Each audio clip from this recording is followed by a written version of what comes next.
Mesdames, Messieurs, nous allons enchaîner avec la dernière table ronde de la journée. Je salue encore nos amis en distanciel, les gens qui suivent la conférence derrière leur écran depuis ce matin. Et merci à eux d'ailleurs pour les questions et leur participation très active à cette conférence. On les en remercie. On enchaîne donc avec la dernière table ronde de la journée qui est consacrée au pilotage, à la flexibilité et au stockage. Sont présents autour de la table Hervé Dupin, chef du département flexibilité Enedis, Joël Vormus, directeur des affaires publiques et de la communication du Gimelec, Marc Rush, qui est directeur marketing de Viessmann, et Bruno Bouteille, qui est PDG de Syria Group. Hervé Dupin, on commence... Pardon Excusez-moi, Hubert. Excusez-moi, je vous prie de m'excuser. Hubert Dupin. Oui, en plus, j'ai noté Hubert. Donc, franchement, il y a vraiment... je me tapais sur les doigts. Hubert Dupin, chef, vous êtes bien chef du département flexibilité chez Enedis ? Ok, ça vous l'êtes. Donc, il n'y a aucun problème. Donc, dans cette révolution énergétique que nous vivons de l'extrême centralité à une production plurielle décentralisée, Enedis, aujourd'hui, est au cœur des transformations dans sa capacité à industrialiser les flexibilités. Alors, comment vous vous adaptez aujourd'hui face à cette révolution, Hubert Dupin ? Oui, il faut appuyer sur le bouton au milieu. Voilà. Encore. Une dernière fois. Voilà. Ok, donc... vous avez la main. Ouais, mon boulot, en fait, c'est d'industrialiser les flexibilités locales, donc c'est les modulations de puissance des différents clients du réseau, pour finalement limiter les coûts des renforcements et limiter les coûts d'exploitation du réseau. Alors, ça me semblait important en point d'introduction, finalement, de partager déjà tout ce qu'on fait à Enedis pour faciliter le raccordement des producteurs. Donc il y a déjà énormément d'outils industrialisés et en place pour les producteurs HTA, donc de plus de 250 kW, les producteurs basse tension, et puis évidemment on expérimente aussi pas mal de choses pour faciliter encore le raccordement de ces producteurs. Alors je vous ai mis aussi deux graphiques qui sont issus du rapport prospective 2050, qui finalement mettent en évidence en fait la consommation, donc c'est le orange, hein, la consommation qu'on voit sur le réseau, qu'on verra en 2050 sur le réseau, et puis en vert la production. Et finalement, avec le développement des énergies renouvelables dans les territoires, donc l'essentiel du développement des énergies renouvelables d'ailleurs va se retrouver raccordé sur notre réseau, mais finalement, alternativement, le réseau va devenir injecteur, c'est-à-dire exportateur d'électricité ou consommateur. Et on voit que plus le temps passe, effectivement, plus ça alterne. Alors on voit l'alternance jour-nuit et puis selon les mois de l'été et selon les mois d'hiver. Donc c'est quand même important. Donc ça veut dire que historiquement, on va dire, on avait un réseau qui était dimensionné pour tenir les pointes d'hiver. Et maintenant, de plus en plus, il va aussi falloir le dimensionner pour les pointes d'été. Cet été a été exemplaire en la matière, d'ailleurs, j'imagine. Pardon ? Cet été a été assez exemplaire. Oui. Il y en a de plus en plus. Ouais. Alors, comment on s'y prend ? Donc finalement, notre priorité, c'est finalement aujourd'hui le principal gisement de flexibilité. On va le retrouver sur faciliter l'insertion des énergies renouvelables. Et puis d'autres sujets qui sont peut-être les sujets historiques, qui sont faciliter les renforcements, mais plutôt pour des logiques de contraintes d'injection. Alors, comment on s'y prend ? On a fait un certain nombre d'études technico-économiques pour savoir finalement combien ça coûtait, combien ça valait, quel était le bénéfice pour le réseau. Alors, reporter un investissement pour des contraintes de soutirage, là où il y a des contraintes et puis là où une flexibilité peut faire mieux qu'un renforcement, finalement, la valorisation, c'est quelque part, selon la valeur est bien précise dans la fourchette, selon la situation locale du réseau, ça vaut entre 0, c'est-à-dire la flexibilité, quoi qu'il arrive, ne peut pas battre l'investissement, jusqu'à quelques dizaines de kilo-euros par mégawatt par an. Donc, ramener un client particulier, quand il participe dans le portefeuille d'un agrégateur, finalement, sa contribution à la valeur collective, ça serait quelques euros par kilowatt, puisqu'un particulier, finalement, c'est plutôt le kilowatt qui va fournir. Donc, quelques euros par kilowatt par an. À l'inverse, alors je vais passer peut-être tout de suite aux offres de raccordement intelligentes pour producteurs HTA. Donc, ça fait déjà un an à peu près. que c'est dans notre documentation technique de référence. Donc c'est l'achèvement d'un projet de plus de 7 ans, mené avec le ministère de la Transition écologique, le régulateur de l'énergie bien sûr, les fédérations de producteurs et l'Union française de l'électricité. Donc finalement, un raccordement alternatif à modulation de puissance, c'est comme ça que ça s'appelle, finalement ça consiste à quoi? Ça consiste à raccorder un producteur. Alors plutôt que de faire un renforcement réseau, finalement on va le raccorder sans renforcement du réseau si le réseau peut l'accepter. Alors effectivement les renforcements on les dimensionne pas dans les offres de référence pour se faire plaisir, c'est tout simplement parce que le réseau ne peut pas accepter la production tout le temps. Et donc, si on ne fait pas ce renforcement, alors évidemment, on économise le coût du renforcement, on économise les délais du renforcement, mais il y a des moments où l'électricité ne peut pas être injectée dans le réseau. Donc ça fait quelques limitations ponctuelles de puissance. Donc la contrepartie d'un raccordement sans renforcement dans le cas d'une offre de raccord relative à modulation de puissance, c'est un raccordement plus court, plus rapide, moins cher, en contrepartie de limitations ponctuelles d'injection. Donc le décret et l'arrêté nous imposent de garantir au moins 70% de la capacité de raccordement demandée et effacer moins de 5% du productible. Donc si le réseau, en l'état actuel, peut accepter le produit comme ça, on lui propose une offre de raccordement alternative s'il le demande. S'il ne peut pas, malheureusement, on n'aura pas d'autre choix que de lui proposer une offre de raccordement de référence. Alors c'est économique pour les producteurs qui font cette demande et pour lesquels on peut faire cette offre. Ça revient à, grosso modo, une économie pour la collectivité de l'ordre de 90 kg par mégawatt installé. Donc c'est tout de suite très significatif pour le producteur qui en bénéficie. Alors ensuite, quels sont les producteurs qui peuvent en bénéficier? Finalement, ce sont des producteurs qui sont, on va dire, suffisamment loin du poste source, sinon ils auraient plus facile d'avoir un raccordement direct. Et puis pas trop gros, parce que s'ils sont franchement trop gros, le réseau, quoi qu'il arrive, il faudra le renforcer. Donc on se retrouve finalement dans des producteurs, on va dire, dans une couronne autour du poste source, des producteurs de taille intermédiaire. Donc finalement, c'est à peu près un producteur HTA sur 20 qui va pouvoir en bénéficier, mais néanmoins, c'est très significatif pour lui. Un autre cas d'usage, alors voyons, ça marche plus ça. Non, ça marche plus. Donc je ne sais pas si on peut avoir le transparence suivant. Ça marche plus. Si. Non. Non. Le truc il marche. Non, ça. Ça y est. Non. Voilà. C'est parti. Voilà, ça arrive. Voilà. L'autre projet qu'on a pour insérer les renouvelables, c'est le projet Reflex. Donc les offres de raccordement alternatives, ce sont pour les clients individuels, ce sont pour les ouvrages propres. Et le projet Reflex, ce sont pour les ouvrages mutualisés, donc ceux du S3ENR, donc en l'occurrence les postes sources. Donc l'idée, c'est un peu la même chose, c'est finalement les producteurs utilisent leur pleine puissance de raccordement, puissance installée très rarement, et on peut trouver un schéma alternatif entre un petit peu de limitation et beaucoup moins de CAPEX. Concrètement, on a fait une étude avec l'UFE en 2019, ça consisterait à économiser 30% des CAPEX, donc c'est important, c'est 300 millions d'ici 2035, en contrepartie de 0,06% de l'énergie produite par les nouveaux renouvelables. Donc en pratique, 99,94% de l'énergie sera produite comme si de rien n'était. Donc voilà, c'est quand même très faible. Donc quand on ramène ces chiffres un peu à la Maille France, on a une expérimentation dans les Landes et dans la Picardie sur une dizaine de postes sources. Finalement, ces gros chiffres, ça veut dire que tout de suite, on peut accueillir plus de 210 MW de capacité d'accueil supplémentaire. Et puis, on économise toute une série d'investissements, de mutations de transformateurs ou d'ajouts de transformateurs. Donc effectivement, cette expérimentation est lancée. C'est une expérimentation industrielle. C'est-à-dire que les producteurs qui sont dans cette zone-là, qui font une demande de raccordement, se retrouvent gérés par une documentation technique de référence un petit peu adaptée dans cette zone-là, mais on leur fait ils suivent le process normal. Et elle va durer combien, cette expérimentation? Alors, elle est prévue pour durer 4 ans. 4 ans. Renouvelable peut-être une fois. Donc, on commence à avoir suffisamment de demandes de raccordement faites pour commencer à pouvoir effectivement avoir des besoins de flexibilité. Et j'y viens.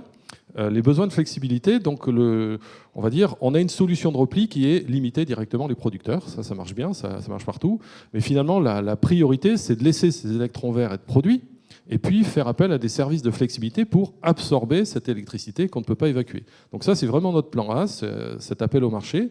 Et effectivement, on a publié une carte d'opportunité des flexibilités, flexibilité-enedis.fr, où pour toute la France, enfin pour tout le réseau qu'on gère, on affiche nos besoins de flexibilité. Donc, je vous ai parlé de ces mégawatts, ces centaines de mégawatts en plus.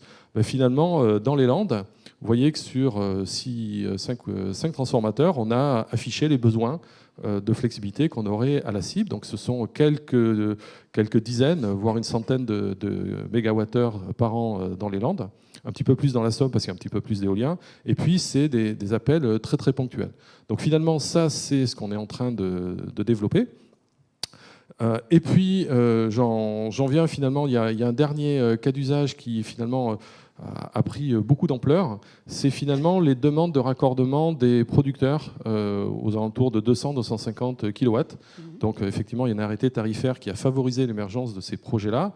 Ça nous fait des temps de raccordement qui sont très très longs, ou en tout cas incompatibles entre on va dire la cinématique d'un projet basse tension, où c'est quelques mois, quelques trimestres, et puis les ouvrages nécessaires pour accueillir ce flux de producteurs basse tension, finalement ce sont des ouvrages de type post-source ou des ouvrages RTE qui ont une constante de temps beaucoup plus longue. C'est-à-dire quoi, 3-4 ans Parfois, malheureusement, un peu plus long. Ouais. Donc, effectivement, c'est quand même relativement inacceptable. Le producteur, il a sa grange, il se dit, moi, pourquoi j'irai attendre aussi longtemps? Alors, tout seul, il ne comprend pas, mais ils sont quand même beaucoup dans la région. Ouais. Donc là, l'idée, c'est on a une expérimentation en cours. C'est vraiment notre priorité, c'est pouvoir raccorder ces producteurs photovoltaïques avant la complétude des ouvrages.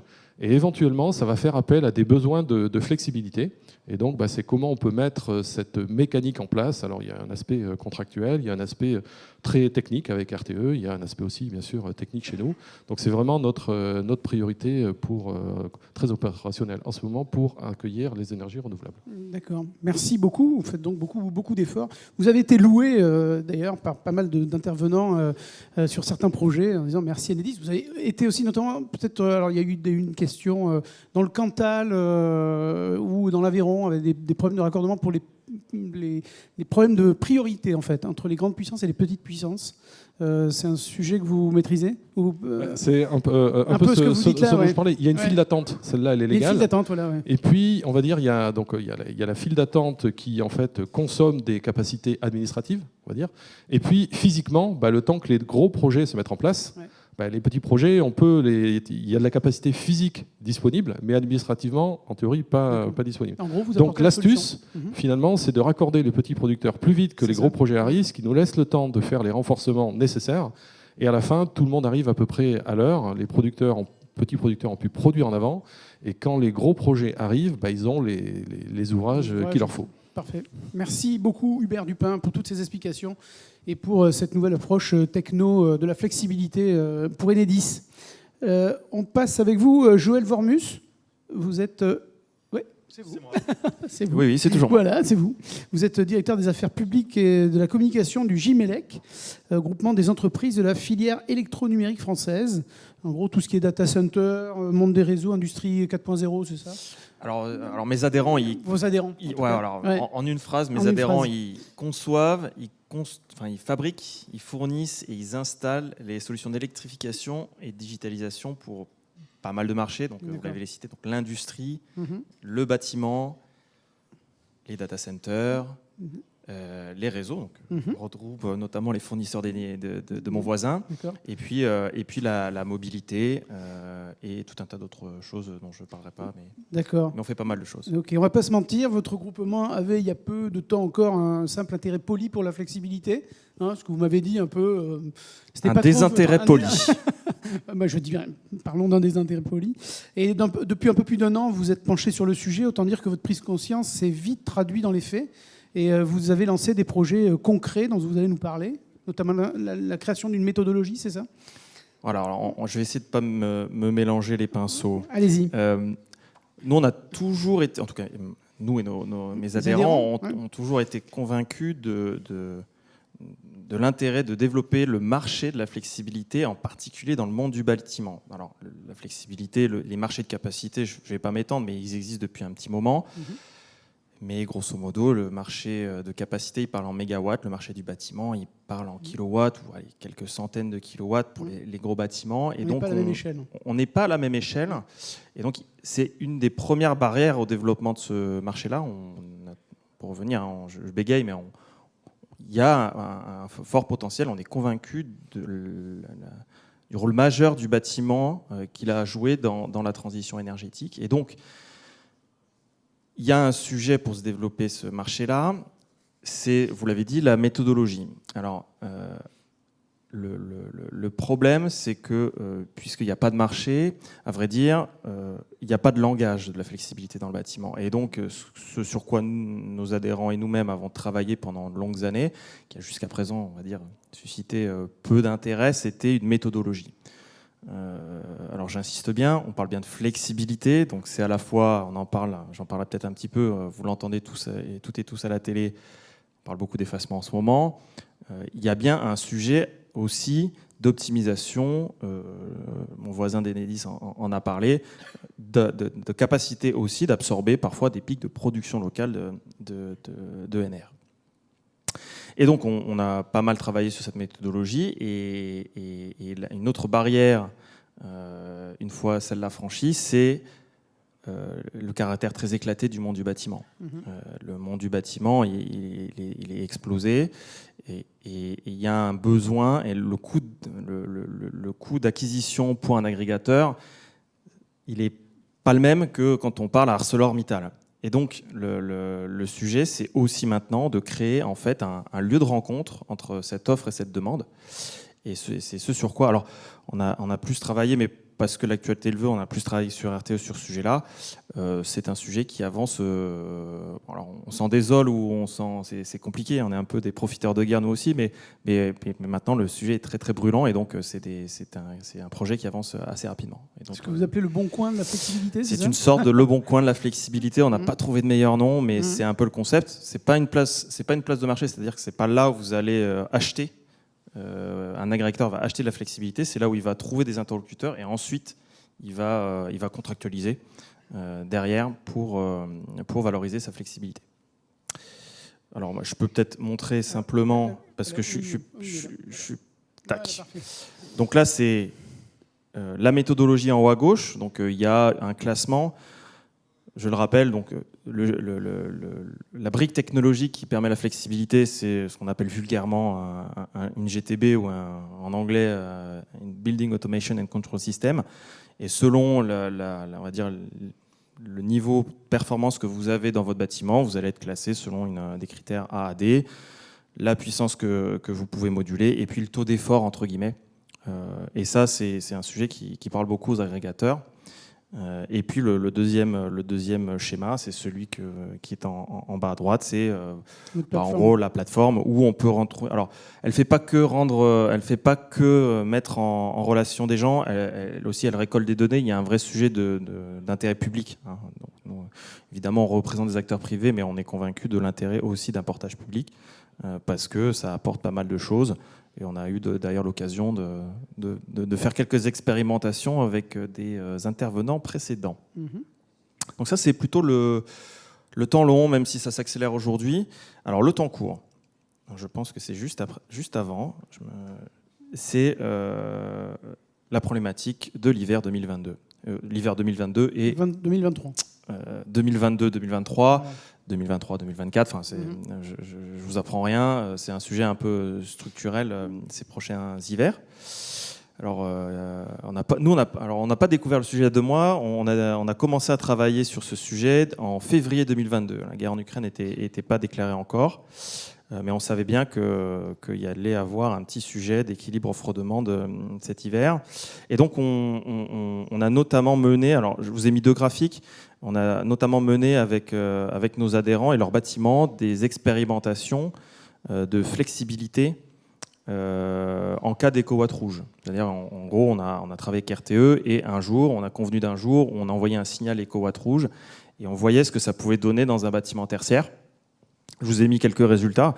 On a plutôt de bons résultats de 10 à 30%. Alors après, Ça va varier selon aussi la GTB, les systèmes que vous avez. Est-ce que c'est un exploitant qui va appuyer sur on/off ou est-ce que c'est une GTB qui, par API, comprend automatiquement que RTE envoie un signal éco-watt rouge et donc va automatiquement en fait, dégrader le mode d'exploitation de son bâtiment.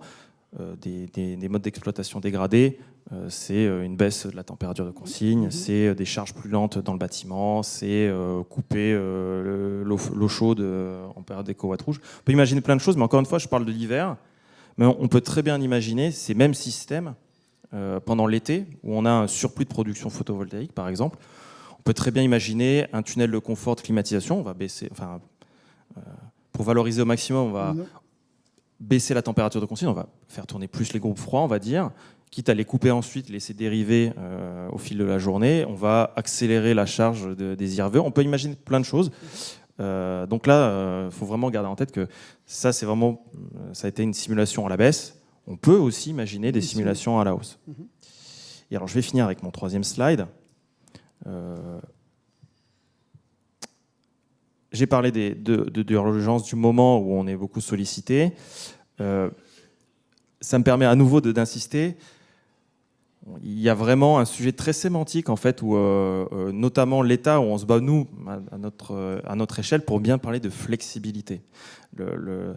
Ce qu'on détesterait, c'est d'avoir ce sujet-là qui est vraiment maintenant en haut de la pile, qui est pour nous structurel et structurant, retomber, je sais pas, la fin de la guerre en Ukraine, on lance toutes les centrales, tout va bien, et que ça redescende, et qu'on se repose en fait la question qui va se poser en 2030, ce que nous a dit RTE globalement, c'est là où je viens un peu un des intérêts polis, c'est que dans leur rapport prospectif 2050, le sujet de la flexibilité apparaîtrait en 2030. Et en fait, notamment dans le bâtiment, ce qu'il faut quand même garder à l'esprit, c'est un monde extrêmement inertique.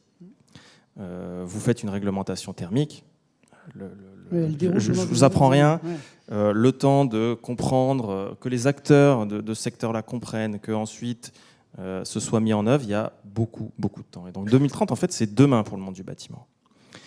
Et le problème, et j'en viens au dernier point, mon voisin en a parlé, il y a quand même un vrai sujet d'optimisation des coûts, je crois qu'on ne s'en rend pas compte aujourd'hui, mais la quantité d'investissement que Enedis et RTE ont à fournir pour réaliser les objectifs, tenir les objectifs qui sont fixés en matière d'électrification et de transition énergétique, il y a un vrai sujet après d'acceptation. Je pense qu'on n'en parle pas aujourd'hui, mais c'est un vrai sujet de demain pour nous. Et donc, pour en finir sur ce sujet-là, il y a un vrai sujet aussi de langage, c'est-à-dire que le langage du bâtiment, il parle de kilowattheure, il ne parle absolument pas du kilowatt. Et ça, c'est un vrai problème. Je regarde mon voisin en bas, on a fait des projets et notamment d'essayer de simuler en fait la valorisation économique de la flexibilité dans le monde du bâtiment. Aucun logiciel disponible sur le marché n'était capable de le faire. Aucun bureau d'études n'était capable de le faire. Et donc, on est passé par EDF, qui avait en interne un logiciel en interne avec une expertise en interne. Tout ça pour dire qu'il y a un vrai boulot à la fois d'inventer ce langage et que les gens l'apprennent. Et le solaire dans tout ça ? Et le solaire... Je vois Michael Bouvier d'ailleurs qui nous dit quels sont les logiciels en autoconsommation photovoltaïque pour les professionnels. Alors, peut-être pour conclure, c'est pour ça que je me suis beaucoup focalisé sur l'effacement, mais pour nous, le sujet de la flexibilité, il est à la hausse comme à la baisse. Ouais.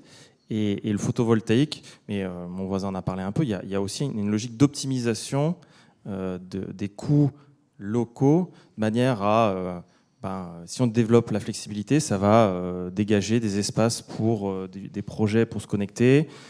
On en parlait du raccordement intelligent, mais pour nous, c'est un écosystème, cette flexibilité, c'est l'infrastructure électrique dont fait partie le bâtiment et dont fait partie les installations solaires photovoltaïques. Vous sentez vos adhérents appétents quand même à la chose solaire ou pas tant que ça ? Nos adhérents sont évidemment intéressés sur tous les sujets de l'électrification. Le photovoltaïque en fait évidemment partie. Donc il n'y a pas de doute sur la conviction de mes adhérents d'aller vers le photovoltaïque. Pas que photovoltaïque, mais c'est un de leurs marchés aussi de destination. D'accord. Merci beaucoup. J'imagine qu'il y aura des questions dans une deuxième partie. On enchaîne avec vous, Marc Rush, directeur marketing de Viessmann, qui vient de fêter ses 105 ans d'ailleurs d'existence et 50 ans pour l'entité française de Folquemont. Oui, bonjour tout le monde. C'est à vous. Effectivement, je vais commencer par une petite présentation de Viessmann pour ceux qui ne connaîtraient pas. Donc, tout le monde connaît, je crois. Tout le monde connaît, super. Donc je vais quand même remettre le logo. Ouais, allez-y un petit peu. On voit la couleur assez typique de Viessmann. Ce qui a changé, c'est la baseline, puisqu'on a rajouté For Our Climate. Donc, Viessmann, 105 ans d'existence, 4e génération, maison familiale. Un groupe qui fait 3 milliards d'euros de chiffre d'affaires, à peu près 13 000 collaborateurs à travers le monde. En France, nous sommes un millier répartis entre une production et une commercialisation. Une usine à Folquemont, comme vous l'avez dit, à côté de Metz, qui a fêté effectivement ses 50 ans d'existence. Une usine spécialisée d'abord dans la production de ballons d'eau chaude. Et puis, je pense que c'est surtout là que c'est connu par les auditeurs. C'est tout ce qui est solaire thermique, puisque Folquemont est le centre de production pour le groupe de tout ce qui est panneaux solaires thermiques qui sont commercialisés un peu partout dans le monde. Dans le monde. Vous exportez beaucoup de Folquemont. Donc, effectivement, il y a 80% de la production de Folquemont qui part dans d'autres pays, en Europe et plus loin. Donc, la présentation, en fait, avec le slide suivant, celle-là, donc, c'est créer des espaces de vie pour les générations futures. C'est le slogan que Max, donc la 4e génération de la famille Viessmann, a mis en place pour définir la mission du groupe. Et donc, qu'est-ce que ça veut dire? Comment Viessmann, qui est plutôt connu pour des générateurs pour des énergies fossiles, va appréhender cette accélération de la transition énergétique? Donc l'offre actuelle, l'offre électrique, se présente plutôt dans ce sens. On vient de la boucle thermique, donc historiquement bien sûr, la boucle à eau chaude, la gestion des flux thermiques dans le bâtiment, et donc la base de cette solution va être la pompe à chaleur. La pompe à chaleur avec un module intérieur qu'on voit à peu près au milieu à droite, un module extérieur et le stockage thermique qui est notre expérience, notre expertise depuis des années, notamment sur Folquemont. À ce système, on va pouvoir ajouter une production photovoltaïque qu'on voit en haut à gauche sur le toit du carport. Donc une production photovoltaïque. Et puis, ce qui est tout récent maintenant dans le groupe, c'est la production, la fabrication de batteries de stockage que vous voyez à gauche. Batteries de stockage stationnaires qui sont effectivement fabriquées aussi en France. Donc la France bénéficie de cette compétence depuis quelques années maintenant, puisque ces batteries sont déjà commercialisées sur le marché allemand. Donc, je vais revenir à la batterie tout de suite après, mais juste pour compléter la panoplie de toutes les composantes de ce système, on voit la borne de recharge pour le véhicule électrique au fond du garage. Donc, c'est un ensemble qu'on va piloter. Juste pour revenir à la batterie, donc c'est une batterie avec un onduleur en partie haute et donc qui est modulable avec 4 puissances. Donc, on ne le voit peut-être pas très bien. En fait, ici, on a un module avec 2 parties de stockage en partie basse.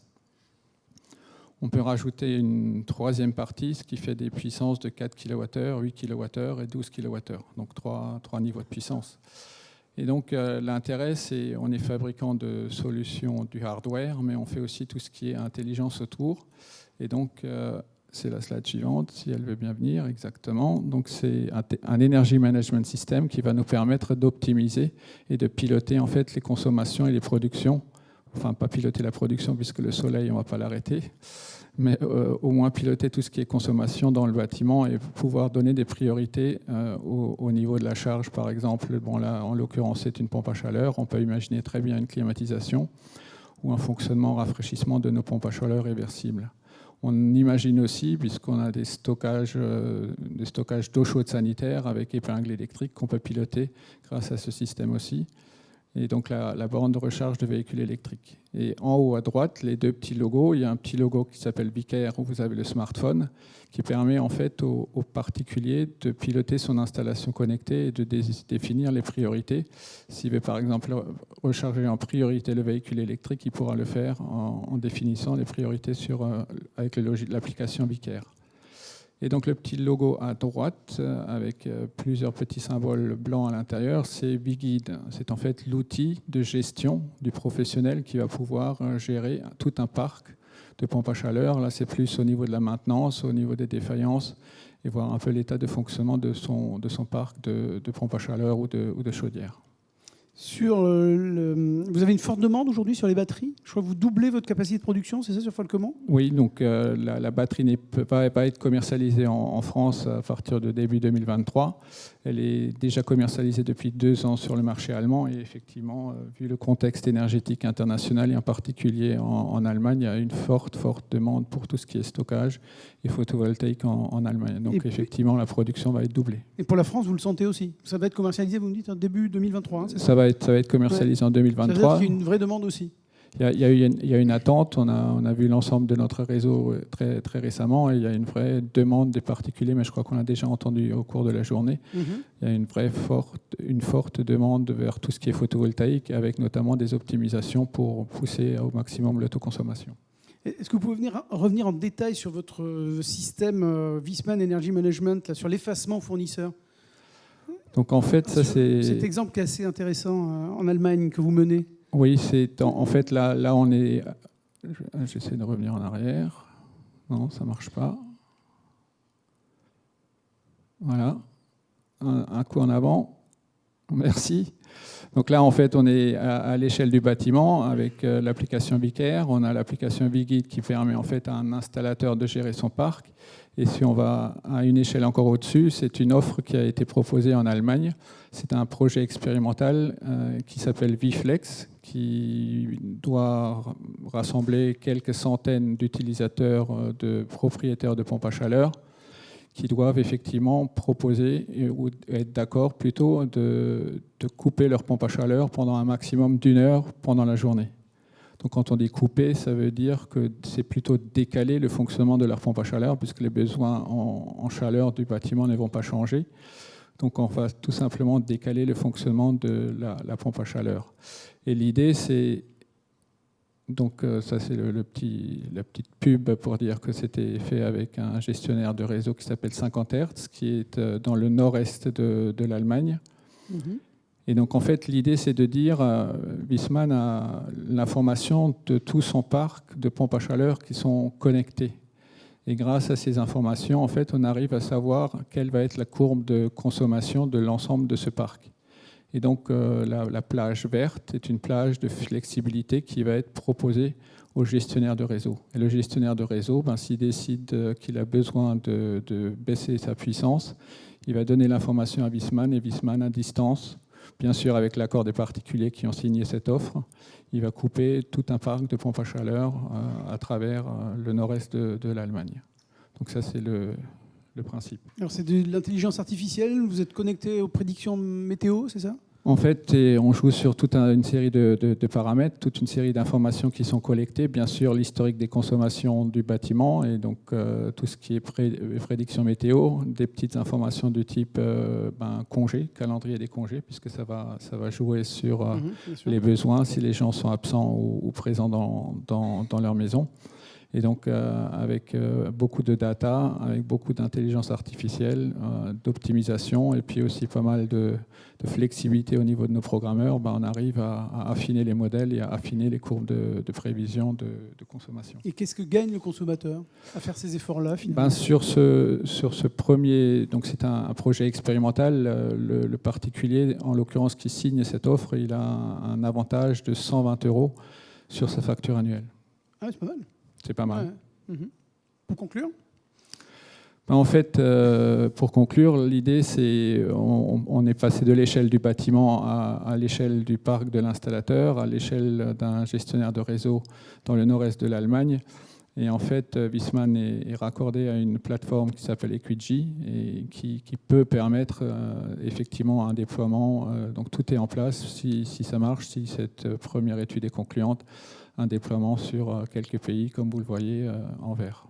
D'accord. L'objectif premier, c'est de déployer encore plus sur l'Allemagne, j'imagine ? C'est bien sûr de valider, donc après surtout la saison de chauffe qui va arriver, de valider le modèle, et puis après de développer avec d'autres gestionnaires de réseau. Là, il y a combien actuellement ? C'est quoi, une centaine de packs qui sont concernés ? C'est quelques dizaines. L'objectif, c'est d'aller à quelques centaines sur ce premier projet. D'accord, parfait. Merci beaucoup, Marc Rösch, pour ce programme allemand très intéressant. On termine avec vous cette journée de table ronde. Bruno Bouteille, vous êtes PDG de Cirea Group. Vous avez créé une armoire assez révolutionnaire où le pilotage associe stockage, autoconsommation et mobilité. Alors j'imagine qu'il y a beaucoup, là aussi, d'intelligence artificielle dans un système pareil. Je vous laisse présenter tout ça, Bruno Bouteille. Oui, bonjour. Donc en fait, puisqu'on parlait d'autoconsommation pilotée, si vous voulez, nous, la première chose que nous demandent nos clients, c'est quel est leur ROI. Et nous, donc, notre leitmotiv, c'est de dire qu'il faut augmenter le taux de couverture. Voilà. Et donc, la première chose, c'est que derrière, pour augmenter le taux de couverture, c'est qu'il faut donc piloter les usages en même temps qu'on a le productible. Voilà. Donc, et c'est d'autant plus. Alors, c'est vrai chez le particulier, et c'est vrai aussi, en fait, encore plus chez les clients que l'on a, enfin, dans le domaine industriel. Voilà. Et la manière, en fait, après derrière, d'avoir aussi de la souplesse, c'est d'intégrer du stockage. Donc, en fait, on a développé, parce que historiquement, on travaillait déjà beaucoup à l'export depuis des années, et on avait déjà intégré des solutions avec du stockage, et que quand on était sur des sites isolés, on sait que la source, elle est limitée, et que si derrière, on ne pilote pas les consommations, ben, la source, elle risque de s'effondrer. Donc, rapidement, en fait, on a commencé à piloter les usages. Voilà. Et sur l'autoconsommation pilotée, ben, on a continué sur ce principe-là. Donc aujourd'hui, on a développé une gamme d'armoires qui sont pour le domaine résidentiel, qui vont intégrer un gestionnaire d'énergie que l'on fabrique, parce qu'en fait, à l'origine de la société, qui a presque 30 ans maintenant, on fabrique des automates programmables. Et donc, on va intégrer un convertisseur et on va intégrer du stockage. Voilà. Ça peut correspondre, par exemple, à des projets comme ceux qui ont été évoqués ce matin par Lévis6, des armoires avec pilotage par exemple de l'eau chaude et pilotage ensuite en fait, enfin, du stockage dans la batterie. Voilà. On peut aussi piloter les pompes à chaleur. On va dire qu'on fait un petit peu ce que fait Viessmann, mais en tout petit. Hein. Donc on va faire concurrence à Viessmann. Le petit Viessmann d'Occitanie. Voilà. C'est ça. Mais nous en fait sur nos armoires en fait, ce que l'on veut c'est donner la main en fait à l'usager. Donc du coup aujourd'hui il y a quand même beaucoup de solutions de domotique qui existent sur le marché. Et donc l'idée, c'est de dire l'armoire, en fait, elle doit être compatible avec les solutions de domotique, de façon à ce que l'usager puisse acheter ses propres équipements de domotique et faire lui-même ses propres scripts d'optimisation. Par exemple, s'il veut piloter, par exemple, sa pompe à chaleur ou de sa piscine, au moment où, en fait, il a suffisamment d'énergie qui est stockée ou suffisamment de productible. Donc voilà, donc on a une gamme d'armoires pour le résidentiel. Enfin, je vais y passer, c'est celle-ci, l'armoire AEA. Et on a une gamme d'armoires, alors celles-ci, elles font 3, 6 et 9 kW. Et elles intègrent des batteries de stockage de seconde vie. C'est une autre particularité parce qu'en fait, elles sont aussi produites en France, en Occitanie. Quelle capacité ? Le module de base est de 3 kWh. 3 kg. Voilà. Et en fait, c'est modulaire et en fait, on peut en rajouter. Voilà. Et en fait, après, elles sont produites dans l'Aveyron, c'est ça ? Oui, c'est ça. Elles sont produites par la société SNAM. D'accord. Monsieur Joffre peut le dire, il y a beaucoup de savoir-faire en région Occitanie. Donc, elles sont produites effectivement dans l'Aveyron, à Viviez, donc par Phoenix Battery. Donc, on parle de circuit court. C'est vrai aussi pour vous dans l'industrie, pour le coup ? Oui, mais c'est-à-dire que nous, en fait, on est une PME, donc au départ, on ne démarre pas avec les mêmes moyens qu'un industriel. Et donc, si vous voulez, l'idée de pouvoir réutiliser de la batterie de seconde vie, ça s'est fait aussi en partenariat avec SNAM. Et voilà, parce qu'on n'avait pas les capacités d'acheter 10 MWh de batterie pour pouvoir lancer notre fabrication et de réserver ça. Voilà, donc on a démarré progressivement de cette manière-là, quoi. Voilà. Voilà. Et ensuite, après, d'ailleurs, on a une gamme d'armoires qui s'appelle les armoires AEH, qui sont plutôt orientées pour l'industriel et le tertiaire, qui montent à 200 kW. Et aujourd'hui, on travaille sur des stockages en shelter qu'on intègre chez nous aussi, pour des stockages qui montent à 500 kWh ou voire plus, quoi. Voilà. Et toutes, en fait, sont basées sur le même principe, quoi. Voilà. Donc, on a toujours un principe qui est de mesurer les flux d'énergie, de ramener ça au niveau du gestionnaire. Le gestionnaire intègre des algorithmes de contrôle-commande et il vient piloter les convertisseurs, voilà, et à bon escient aussi les consommations. Voilà. La semaine dernière, j'étais par exemple avec des industriels de l'agro. Et c'est vrai qu'on va dire qu'il y a beaucoup de charges qui peuvent être pilotées. Hein. Toutes les charges thermiques, etc., dans l'usine, elles sont facilement effaçables ou facilement décalables. Et donc, on peut assez facilement obtenir des gains et, on va dire, éviter un peu les pics de consommation. Et donc, si on évite les pics de consommation, c'est bon pour le réseau aussi, quoi. Voilà. Donc, on travaille, moi, je pars toujours du principe qu'on travaille en corrélation avec le réseau, de manière à ne pas stresser le réseau. Voilà. D'accord. Voilà. Et donc, en fait, après, derrière... Hop là. Pardon. Je ne sais pas si c'était... Hop, on retient en arrière. Voilà. Non. Voilà. Il faut venir doucement. Ouais. Je voulais revenir sur les gestionnaires. En fait, on a décliné les gestionnaires. Alors, voilà. Bon. Je vais revenir au début. On va appuyer juste une fois. Voilà. On a décliné en fait les gestionnaires qu'on fonctionne en fait sur des solutions sans stockage, soit par exemple pour piloter des bornes de recharge, soit pour faire de l'autoconsommation, on va dire par exemple avec de l'écrêtage ou directement du pilotage de consommation, ou soit en fait en fonction city, c'est-à-dire qu'en fait c'est pour des collectivités. Ça permet en fait à des collectivités de gérer leurs usages, et notamment par exemple l'occupation de la salle des fêtes, enfin, etc., et de programmer dans le temps et les consignes et la surveillance en fait des consommations, etc. D'accord. Voilà. La question récurrente autour de la batterie et du stockage, c'est la rentabilité. Est-ce qu'aujourd'hui, il y a une rentabilité, une vraie rentabilité autour du stockage? Aujourd'hui, en fait, on va dire que chez le particulier, c'est un petit peu différent que chez l'industriel. Aujourd'hui, avec la dérégulation des marchés, ouais. Il est clair que là, aujourd'hui, de toute façon, on ne peut pas étudier un projet, on ne peut pas lancer un projet si on n'étudie pas les courbes de charge de son client et ses usages. Voilà. Et c'est à partir de ça qu'on peut déterminer déjà en premier niveau qu'est-ce qu'on peut piloter, qu'est-ce qu'on peut linéariser, et ensuite quel est le stockage qui est suffisant pour obtenir un bon ROI. Mais aujourd'hui, on arrive même avec du stockage sur des ROI de 6 ans. Ah oui, parce qu'en fait, on a des coûts d'explosion de l'énergie qui sont énormes. Mmh. Voilà. Donc, chez l'usager, en fait, c'est un petit peu différent parce que le coût de l'énergie est moins cher. Ouais. C'est vrai que sur la batterie de seconde vie, on est quand même très très bien placé en termes de prix et que donc du coup, voilà. Mais c'est aussi une manière d'inciter les usagers à l'efficience énergétique, voilà, parce qu'on leur donne les outils, comme fait Viessmann aussi, de suivi, etc. Voilà. Et donc, voilà. On l'a déjà évoqué ce matin. Un dernier mot peut-être sur le fameux projet de 123 maisons, 1, 2, 3 soleils en autoconsommation collective. Oui. C'est votre stockage qui est dans ce projet, avec sol solidaire, on le rappelle. Ouais, ce sont des armoires en fait, de 3 kW, avec 6 kWh de stockage, et avec une particularité qu'on a intégré à un gradateur. Et donc, en fait, on pilote en premier niveau l'eau chaude, donc par exemple sur des ballons résistifs. On a un autre modèle, enfin un autre jeu d'algorithmes quand on a des ballons thermodynamiques. Et ensuite, après, derrière, le surplus est stocké. Et là aussi, en fait... Aujourd'hui, en fait, si on revient sur des tarifs tempo, etc., on va pouvoir jouer sur la différence de coût du kilowattheure. Et par exemple, l'hiver, quand on aura moins de photovoltaïque, on aura moins de productibles, de pouvoir aussi recharger à bon escient, voilà, par exemple en heure creuse, pour pouvoir réutiliser en journée. Ce que je voudrais dire, enfin, juste pour conclure, parce que nous aussi, comme Citelia, on a un peu un cas d'usage sur notre bâtiment, c'est quand même pour montrer quand même l'intérêt qu'on peut avoir sur du stockage, etc. Nous, on a un abonnement on avait un abonnement de 42 kVA. On le ramène à 36. En fait, on a 48 kW de PV. On ne réinjecte pas au réseau. On a, allez, on va dire 60 kWh de stockage. On a aussi une pile à hydrogène et on a 4 bornes de recharge 22 kW sur les voitures. Et en fait, on pilote le matin, comprenez, tout le monde en fait, branche sa voiture et c'est des Zoé.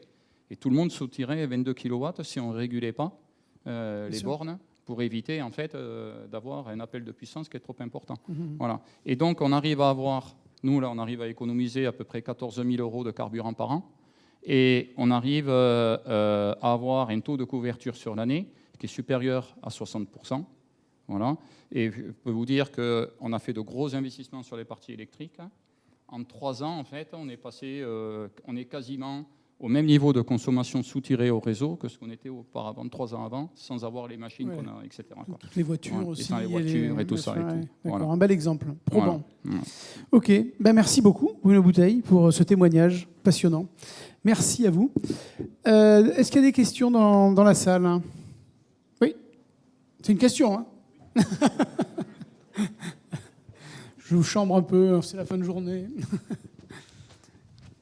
Fabien Occhipenti, qui est à distance, nous pose une question. Est-ce que RTE est impliqué dans Ekiji?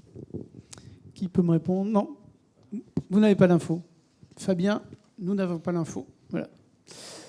C'est à vous. Oui, donc c'est ce que j'allais dire. J'ai vraiment une question très précise. Est-ce qu'on a une idée du coût du kilowattheure déstocké maintenant, aujourd'hui?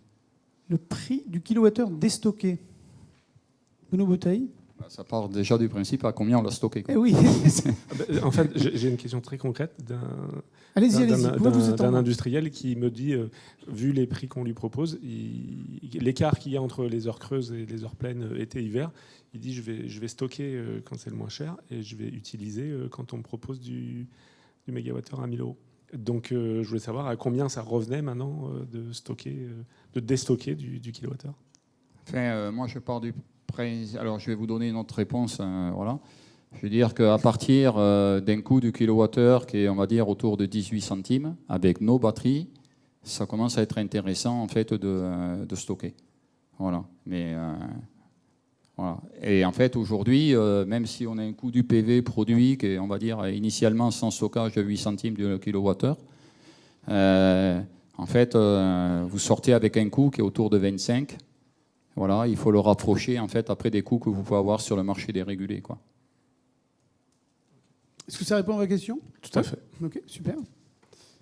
Une question encore? Ouais. Laetitia. Oui, juste. Avant Laetitia, alors. Est-ce que le Linky va rentrer dans cette logique de pilotage chez les particuliers, aussi bien pour limiter de la production si nécessaire chez les particuliers et pour éventuellement faire de l'effacement, typiquement chauffage ou des choses comme ça? Hubert Dupin. Ouais, alors le Linky, c'est un compteur.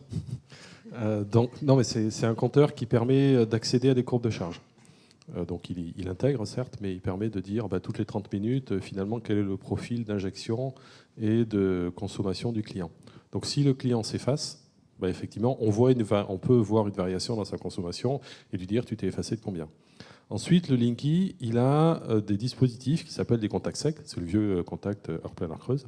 Et puis il a des contacts virtuels. Il a aussi des moyens qui s'appellent la TIC, donc d'envoyer des messages TIC. Enfin, tout ça, ça veut dire qu'on peut envoyer des messages au compteur Linky et on peut interpréter ces messages dans le compteur Linky pour agir sur l'installation intérieure.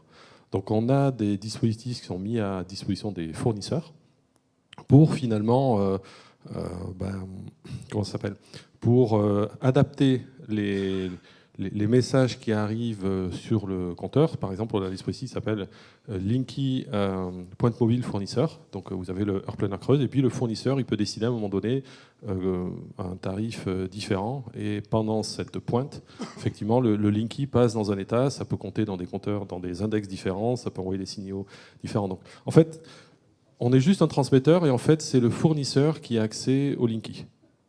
Et l'installation intérieure peut communiquer avec le Linky. Et en fait aussi le Linky, en fait, il a une sortie TIC qu'on peut interpréter. Et notamment si on prend le principe, par exemple, du tarif tempo, on peut avoir l'information, je crois, c'est 20 heures à l'avance.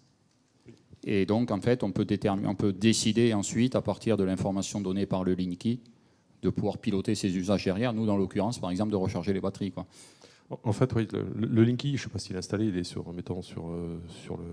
à côté du portail ou dans un local technique, etc. Vous pouvez avoir un répliqueur en fait, qui vous donne l'information dans la maison en temps réel de votre consommation ou de votre injection. Donc c'est juste, on va dire, un affichage déporté, et ça vous permet déjà de mieux maîtriser votre consommation. Et rien que ça permet de faire aussi pas mal d'efficacité énergétique. Ensuite, dans les dispositifs de flexibilité, forcément, vous voyez ce qui se passe. Merci Hubert Dupin. Laetitia ? Oui, bonjour, c'était aussi une question pour Monsieur Dupin. D'Enedis, j'ai eu avec attention et vous avez écouté que vous mettez en priorité dans vos développements cette réflexion de raccorder le BT en anticipation quand il y a des gros projets HTA qui sont déjà antérieurs dans la file d'attente. J'ai lu aussi que ça pourrait être opérationnel à l'été 2023. Est-ce que vous pouvez nous en dire un peu plus sur les étapes à passer pour qu'on en y arrive là, et notamment pourquoi été 2023? Alors déjà parce qu'il y a du boulot. C'est tout bête à dire, mais... Il faut embaucher. Oui, mais c'est pas ça aussi. Enfin, il y a des vrais problèmes techniques à résoudre. Donc le prochain été qui va arriver, l'été est passé, donc on s'est donné comme objectif que ça puisse être en service l'été prochain. Donc on a un certain nombre d'expérimentations. Enfin, je ne vais pas rentrer dans les détails, mais un petit peu quand même. C'est comment on peut recevoir un signal de RTE ou de nous, et comment on peut activer les producteurs HTA au au mieux. C'est-à-dire les producteurs PV basse tension, on ne peut pas les activer, il n'y a pas de dispositif pour aller limiter ces producteurs. Ça serait la solution de référence. Vous raccordez en anticipation d'un renforcement, c'est vous qui devez vous limiter. Là, ce sont des producteurs PV qu'on raccorde des basses tensions sans limitation, et à la place, il faut limiter les producteurs HTA. Donc, il y a un aspect contractuel, voilà, c'est tout simple, les producteurs HTA, ils sont là, ils n'ont rien demandé, donc de quel droit on va les effacer pour d'autres clients. Il y a un premier point donc contractuel. Il y a aussi un problème technique, comment on va gérer cette file d'attente. C'est pas non plus le bazar. Je vous ai décrit le principe, mais ensuite les règles de file d'attente, ça obéit à des principes stricts. Donc il faut les décrire pour qu'il y ait équité entre tous les clients. Et puis ensuite, il y a aussi des capacités à limiter aussi peu que possible les producteurs. Donc ça, ce sont aussi des sujets techniques éminemment compliqués. Donc on a plusieurs personnes qui travaillent, enfin au moins une bonne dizaine de personnes qui travaillent à résoudre ce problème-là. Et 6-8 mois, ça va pas être de trop. Vous avez gardé le micro. C'est bon, la réponse est... Fabien Occhipinti nous demande: la courbe de charge récupérée par Linky peut être mise à disposition du propriétaire de l'habitation où il est relié? C'est une question. Alors, en différé, vous pouvez aller voir sur Enedis et moi votre courbe de charge de la veille. Donc vous avez cette information a posteriori. Je vous conseille d'ailleurs de faire l'expérience, de regarder ça, c'est gratuit, hein. Enfin, vous pouvez l'avoir par votre fournisseur ou via Enedis et moi. Et rien que pour la sobriété, vous allez voir ce que vous avez consommé la nuit dernière. Donc a priori, la nuit dernière, vous ne faisiez rien du tout. Pas grand-chose. Et vous allez voir les dizaines ou parfois les centaines de watts qui sont consommés en permanence. Donc rien que ça va vous faire beaucoup de sobriété. Ensuite, on a un dispositif qui peut se brancher sur la TIC.